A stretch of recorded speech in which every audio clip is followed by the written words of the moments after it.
오늘 첫 시간이죠. 저번 주 정도에 제가 예고를 해드렸듯이, 이제 법원 경매를 공부하는 시간을 한번 가져보겠다. 이렇게 말씀을 이미 드렸습니다. 그래서 이제 일종의 방송사 같은 경우에는 이제 가을철, 봄철 어떤 개편과 편성을 하면서 아나운서도 좀 교체도 하고, 새로운 프로를 만들기도 하고 그러지 않습니까? 저 같은 경우에도 지금 추석을 즈음해서, 저부터도 식상한 거를 좀 싫어하는 입장이다 보니까, 조금 더 다양한 거, 조금 더 재밌는 거를 좀 찾는 스타일입니다. 그래서 이제 예고해 드린 바와 같이 나게 할 수 있겠습니다. 어떤 지식을 조금 이제 팟캐스트로 공급트가 충분히 만개 없이 멀리 어차피 경매 성공 비법에 대한 어떤 교정을 흘리는 꼭 명심하시고요. 마음을 가지면서 인간은 어떤 걸 사느냐, 시세가 상승할 감각을 하기 때문에 하강을 했을 때 조절하는 것이죠. 했으나 본인이 이렇게 돼 있죠? 있습니다. 그러나 이번에 또 새롭게 등장하는 것 중에 하나가 법원 경매 올바로 공부하기입니다. 예. 그래서 요거는 너무 지식 같은 경우를 만약에 30분 이상 하라고 하면 일단 저부터서 굉장히 부담스럽습니다. 이거를 주제 선정도 그렇고. 그런데 짧을 때는 5분, 10분, 15분 이 사이에서 끝날 수 있는 어떤 단순한 어떤 지식이 있다면 이런 건 천천히 해나가면 저도 재밌습니다. 그리고 저도 교육 자료로도 활용이 되기 때문에 그리고 여러분들에게 올바른 경매 지식을 전파하는 일종의 이제 선구자적인 역할을 좀 할 수 있다는 장점도 있기 때문에 제가 좀 재미있게 좀 할 수 있을 것 같습니다. 오늘 첫 번째 시간으로 공부하실 것은요. 이렇게 법원 경매와 공매는 부동산 도매 시장이다. 요거부터 이제 공부를 하셔야 될 것 같습니다. 이거는 익히 제가 책에서 늘상 말씀드렸었죠. 부동산 도매 시장이다. 아마도 부동산 도매 시장이다라는 말을 아마 온라인이고 어디고 제일 먼저 썼던 사람이 저일 겁니다. 제가 이렇게 이 특징을 간파를 했을 때는 너무 단순하죠. 여러분들도 익히 알 수 있는 내용이죠. 부동산 도매 시장이다. 그러면 도매 시장이라고 하면은 그 안에가 어떤 내용을 유추할 수 있는가? 그거를 썼고요. 도매 시장이라고 하면은 우리로 보면 일종의 백화점에 대비한 마트가 되겠죠.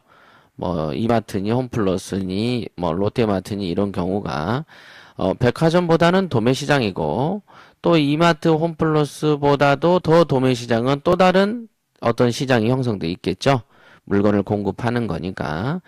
여러분들이 아마 이 팟캐스트를 들으신 분 중에서 장사를 하시는 분들이 계신다면 또는 하다못해 간단한 분식점을 하시더라도 우리가 농협 하나로마트 이런 데서 사업자로 해가지고 도매로 식료품을 구입하지 않습니까?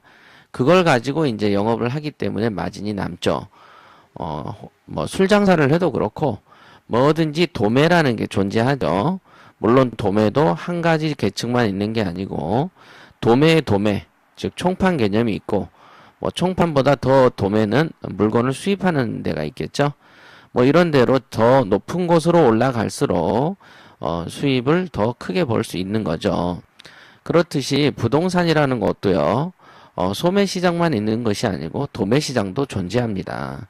그러면 동대문하고 남대문 같은 도매 시장, 물론 거기 동대문과 남대문에 있는 그 상인들 또한 더 상위 개념의 도매 시장, 도매 상인에게 물건을 받아오지 않습니까? 그쵸? 가능하면 더 높은 곳으로 올라가는 게 가장 좋습니다. 맞죠?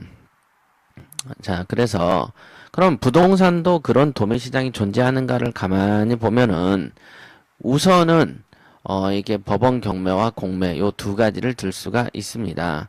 물론 이제 각종 신탁회사에서 하는 공매, 기타 자산 옛날에 어떤 정리금융공사나 예금보험공사 요런 데서 하는 어떤 공매도 있고요. 많습니다. 이런 게. 그러니까 이런 부분들에 대해서 여러분들 반드시 알으셔야 되고 부동산의 도매 시장이 어디 있는지를 알면 그 도매시장에서 장사하는 룰을 빨리 캐치하고 한두 개씩이라도 사서 이렇게 재미를 볼 수가 있겠죠. 하다못해 그 농수산물 가락시장 있죠? 도매시장은 가락시장이죠. 그 다음에 수산물 도매시장은 어디입니까? 노량진 수산시장이죠. 네. 이런 것처럼 여러분들이 동네 횟집에서 사 먹는 그 비용이면 수산시장에도 그 횟집이 많이 있습니다. 그래서 그쪽에 가서 먹으면 좀 더 싸죠. 그런 점은 있어요. 장소에 대한 어떤 아름다움을 포기한다면 저렴한 데는 곳곳에 널려 있습니다. 그렇듯이 물론 가구도 똑같아요. 여러분들이 아는 모든 전자제품도 그렇고요. 도매시장이라는 것은 따로 존재한다. 이렇게 인식하시기 바랍니다. 그러면 그 부동산 도매시장이란 게 무엇이냐 보시면 시세보다 저렴하게 구입할 수 있다. 이렇게 돼 있죠. 시세보다 저렴하게 구입합니다. 자, 저렴하게 구입하니까 당연히 원금 보장이 될 수 있겠죠. 우리가 항상 부동산 하락기에 고민되는 것은 주로 상승기에 구입하신 분들이 하강기에 물건이 추락함으로써 투자금이 손실을 보는 어떤 형태죠.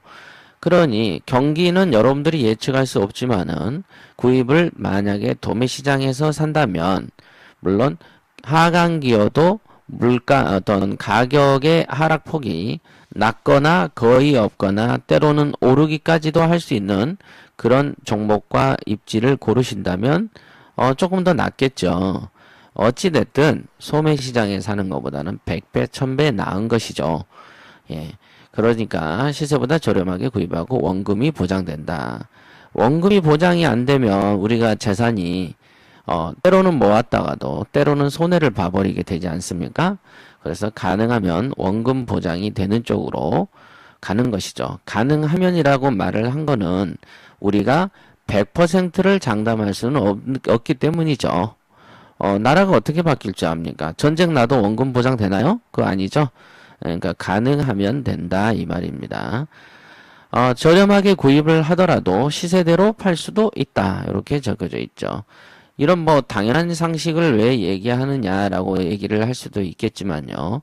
제가 경매를 처음 시작할 때 저희 부모님 집에서 경매를 할 때 제가 그 사례를 얘기를 했더니 저희 선배가 하는 말이 그거는 4천만 원에 샀으니까 2차 저차 감정평가 공부로 계산을 했을 때 6천만 원을 넘어서 팔 수는 없을 것이다 라고 얘기를 하더군요. 지금 생각해봐도 엄청 무식한 소리죠.